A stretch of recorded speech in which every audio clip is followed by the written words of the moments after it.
ये इलाहाबाद यूनिवर्सिटी का Holland hall है, बहुत क्रांतिकारी जगह है।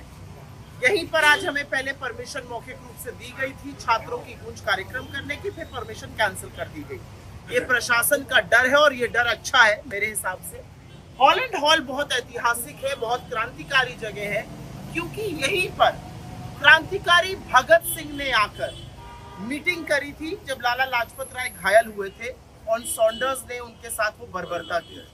रूम नंबर 8 में वो रुके थे और मेरे साथ यहाँ पर तमाम साथी हैं जो हॉलैंड हॉल में रहते हैं और उनसे मैं जरूर पूछना चाहूंगी कि जो छात्रों की गूंज कार्यक्रम हो रहा है, जो मुहिम राहुल गांधी जी ने उठाई है, जिस तरह की बात वो करना चाहते हैं, जिस तरह से पेपर लीक हो रहा है, उस पर आप लोगों का क्या कहना है? क्या सोच है हॉस्टल में, क्या कह रहे हैं इसको? देखिए, इसमें सबसे बड़ा मुद्दा जो छात्रों के सामने जो सबसे बड़ी चुनौती है वो पेपर लीक, और इस चुनौती में सिर्फ और सिर्फ राहुल गांधी जी को ही इलाहाबाद विश्वविद्यालय के सभी 35,000 छात्र छात्राएं और सारे हॉस्टल के जो एनिमेट्स सिर्फ आखिरी उम्मीद के रूप में देख रहे हैं, क्योंकि वो ये देख रहे हैं कि कौन हमारे लिए सड़क पर लड़ रहा है, कौन पेपर लीक को लेके आगे बढ़ा, कौन छात्रों की गूंज का मकसद क्या है। हमारे हॉस्टल में जहाँ पे आप खड़े हैं, हॉलैंड हॉल हॉस्टल में, यहाँ पे एक कमरे में पैम्पलेट्स रखे हुए छात्रों के कार्यक्रम की और रोज की एक्टिविटीज में लोग सामने आ रहे हैं। मैं यहाँ पर आपसे पूछती हूँ, आप में से कुछ छात्र भी यहाँ पर हैं और आप भी हॉलैंड हॉल के लोग हैं।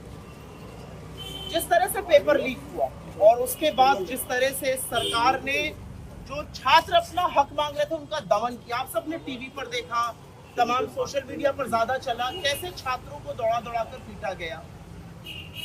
वो मन में क्या ख्याल लाता है, क्या सवाल लाता है? धर्मेंद्र प्रधान का इस्तीफा नहीं हुआ, लेकिन आप जैसे छात्र जो हक की लड़ाई लड़ना चाहते थे उनको पीटा जरूर गया।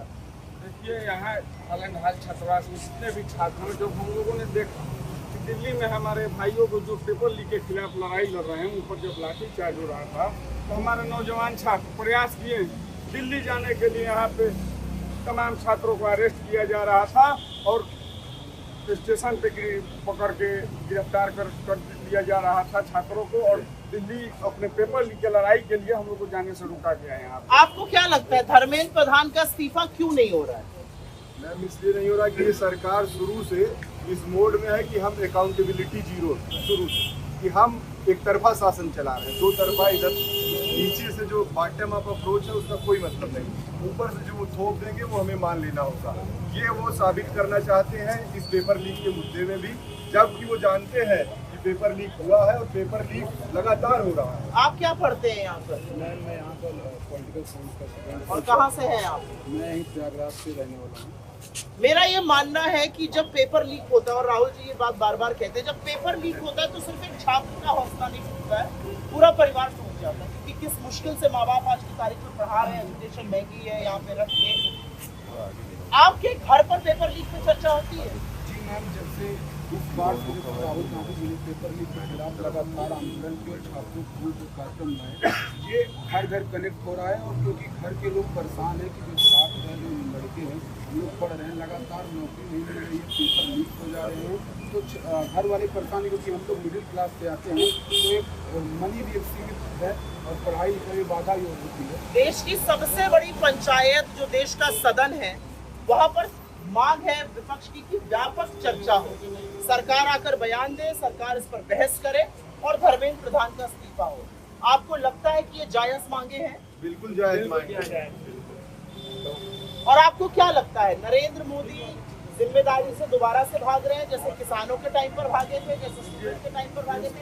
क्या लगता है आपको? देश का पीएम कायर है। एक तरीके से ये सरकार से बीजेपी है कि रेस्पॉन्सिबल गवर्नमेंट है, अगर कुछ भी हो तो वो रेस्पॉन्सिबिलिटी नहीं लेना चाहिए। और हर जैसे अभी हम लोग देख रहे हैं, इतना प्रोटेस्ट हो रहा है, पटना हुआ है, दिल्ली, इसको ये है कि अपना बात को वहीं रख के प्रशासन को आगे भेज दिया जा रहा है, अवार्डनेस से वो दिख रहा है।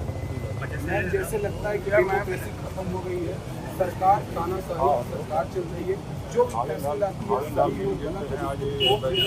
और जनता को कहती है आप मानिए। आपको क्या लगता है ये नरेंद्र मोदी का डर है, उनका फ्रस्ट्रेशन है, उनको ब्लैकमेल किया जा रहा है, क्या है ये कारण? नरेंद्र मोदी कायर प्रधानमंत्री इस देश के हैं, सदन से भागने वाले प्रधानमंत्री। जब देश के नौजवान लाठी खा रहे थे दिल्ली की सड़कों पे, तो ये संसद सदन छोड़कर भाग गए। पेपर लीक पे चर्चा करना ही मुनासिब नहीं समझे।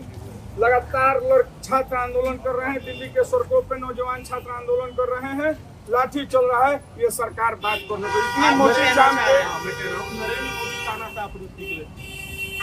और हर तानाशाह कायर होता है। आप यहाँ पर किस चीज की कोचिंग करने आए हैं? मेडिकल की। आपने इस बार का एग्जाम दिया था? कैसा गया आपका एग्जाम? सही गया, मतलब फर्स्ट टाइम ज्यादा अच्छा गया था, इस टाइम तो अगली बार फिर देंगे आप। तो जब पेपर लीक हुआ इस बार, क्या नाम है आपका और कहाँ से आए आप पढ़ने? प्रयागराज से। जब पेपर लीक हुआ तो आपको क्या लगा? लोगों का हौसला टूटा, 22 आपके जैसे बच्चों ने हताश होकर अपनी जान ले ली, उनके ऊपर प्रेशर था। आपको क्या लगता है पेपर लीक से क्या प्रेशर पड़ा है? जब हम लोगों ने पहली बार दिया तभी एक बार में ये हो जाता है कि इतना प्रेशर रहता है वहाँ पे बैठने पे, मतलब 1 ईयर में एक ही बार होता है, बार बार होता नहीं। एडवांस को 1-2 बार, मतलब कि मेन्स 2 बार होता है, एक ही बार होता है। जब हम लोग वहाँ पे हॉल पे बैठते तो उसी टाइम बहुत ही प्रेशर पड़ जाता है कि एक ही बार ही था। फिर जब हम लोग वहाँ पे गए एग्ज़ाम दिए, उसके बाद निकले तो तब तक सही था।